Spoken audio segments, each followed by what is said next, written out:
members of Ultra. So wait, basically you telling me like some of these teams be clicking up and shit? Bro, this is a gang! And Atalanta fans So these niggas are taking football shit and putting it into like politics? Am I getting this right? Is these niggas taking football shit and turning it into politics somehow, bro?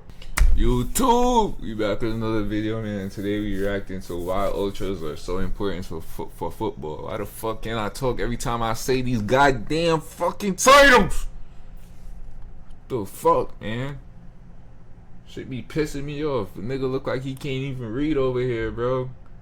Shit. Every goddamn time I read one of these motherfuckers, bro, it's a word that be fucking me up. That be fucking my shit up. It make me look like I'm... You get what I'm saying? Like shit, come on, bro.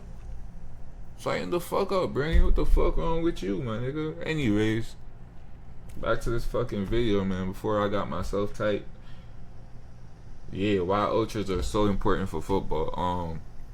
I just been recently researching and doing my research with y'all about these ultra fans. I ain't even, like, I know it was crazy fans, but I ain't know that y'all had like y'all own name and shit going on, and like y'all was the one like setting up certain shit with the banners and the goddamn flares and the goddamn burning shit to the floor. That's y'all niggas, right? So yeah, I've been learning about y'all niggas get crazy.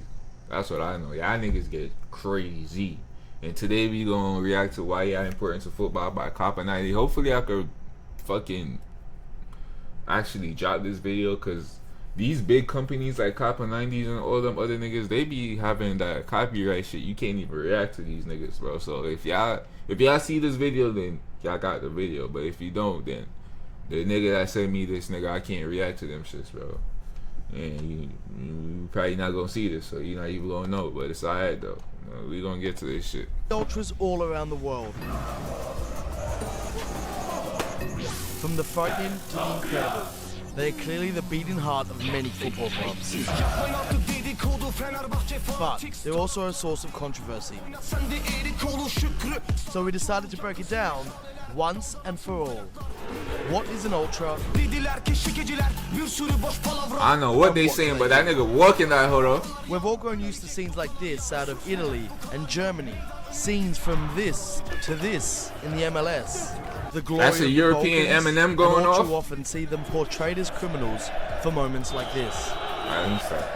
But what are ultras and what do they do? Originally used by the Gazzetta dello Sport to describe a group of supporters in the 1960s, ultras or ultras are one of the most broadly defined subcultures in the world.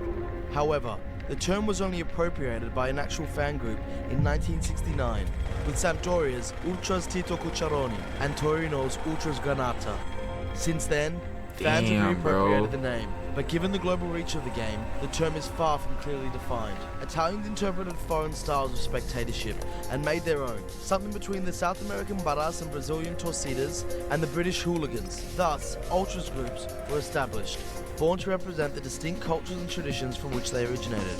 Taking inspiration from the time of city-states, in which autonomous cities would defend their identity and their interests against others, ultras value the defense of their territory, which is a feeling that has its roots in the historical age. That's fire, though. Fanatic supporters of a team, representing a sort of 12th man. Contributing to what's happening on the field, there's like no feeling like that.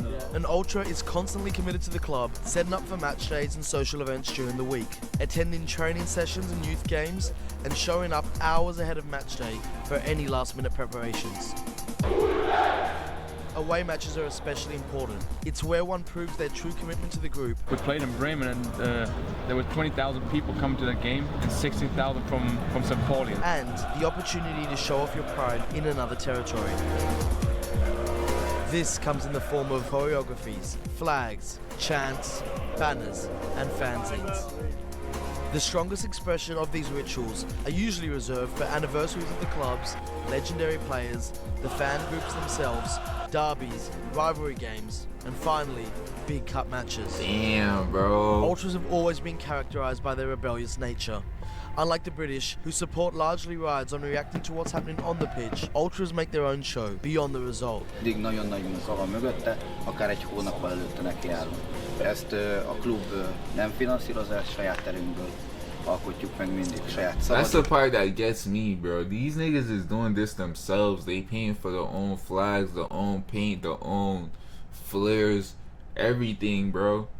Like, these niggas really are dedicated to this shit, bro. This is not just like I'm just going to a game to have fun. I'm gonna paint half my face, whatever the fuck, and the other half, whatever the fuck. It's like, these niggas, bro, this shit is like a way of life for these niggas, bro. It's like, god damn, bro. This is that ass again. És anyagi tekintetben is. Drums, flares, megaphones, smoke bombs, the opportunity to freely express a collective idea and a unity of devotion all contribute to this atmosphere. Whenever possible, ultras will march through a city in a corteo, making sure their presence is well known. The group mentality is essential to being an ultra. Rivalry and friendship are the most confusing and turbulent parts of ultras culture. Of course, there are derbies between two teams of the same city or town, but the motivation behind friendships and distances between these relationships can be truly remarkable. Despite being rivals, Genoa and Sampdoria both have a friendship with Boca Juniors for their connection of immigrants established in the club. Crvena Zvezda's Delier, Olympiacos Gate 7, and Spartak Moscow's Fratria have a connection based on being the dominant team from three Orthodox nations. Just as ultras took inspiration from political protest, the actions of ultras... So wait, basically you telling me like some of these teams be clicking up and shit? Bro, this is a gang! Do y'all niggas not see this shit, bro? The shit is a fucking gang, bro. It's a criminal organization, bro. They linking up with certain niggas cause they from this side and that side and they did this for... Bro, what the fuck? It's the mafia, bro. Like, what's going on? have been influenced by political ideologies ranging from avowed nationalists to anti-fascists. For example, Celtic's Green Brigade, who forge international links and friendships with other anti-fascist ultra groups across Europe on political grounds, as can be seen with their friendship with German side St. Pauli. While on the contrary, What? Lazio's Irreducibili consider Livorno and Atalanta among their biggest rivals due to their political stance. Lazio's ultras consider themselves to be far right, while Livorno and Atalanta fans So these are left wing. these niggas are taking football shit and putting it into like politics? Am I getting this right? Is these niggas taking football shit and turning it into politics somehow, bro? I thought they only did that retarded shit in America. I'm sorry. Why are we taking football shit and putting it into politics? Is it because like they're from a certain area so they think a certain way? That would make sense, honestly. That makes sense. That actually makes sense. I'm sorry for saying this retarded. I don't know if I said it was retarded. That's a bad word to use, but y'all know what I'm trying to say. I don't think that's very smart. But if it's how I just said it, like they're from a certain area so they think a certain way. Bro, this is just crazy to me, bro. What the fuck? This nigga said they're far right and they're far left, bro. Nigga, what? I thought I was done with that shit once nigga Trump turned president or whatever the among fuck. their biggest rivals due to their political stance. Lazio's ultras consider themselves to be far right, while Livorno and Atalanta fans are left wing. In recent decades, the culture has become a focal point for the movement against the commercialization of sports and football in particular.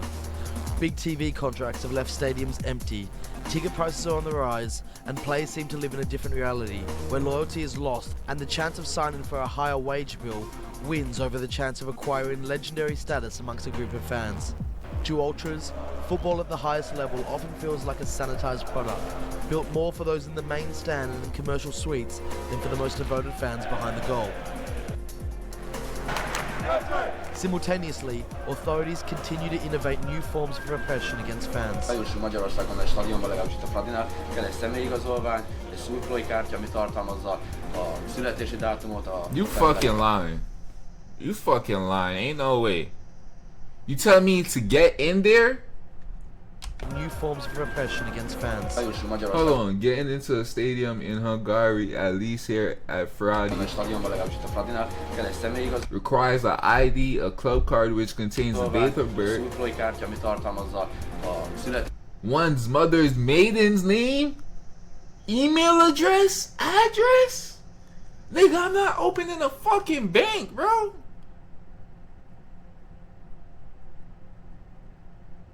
What the fuck?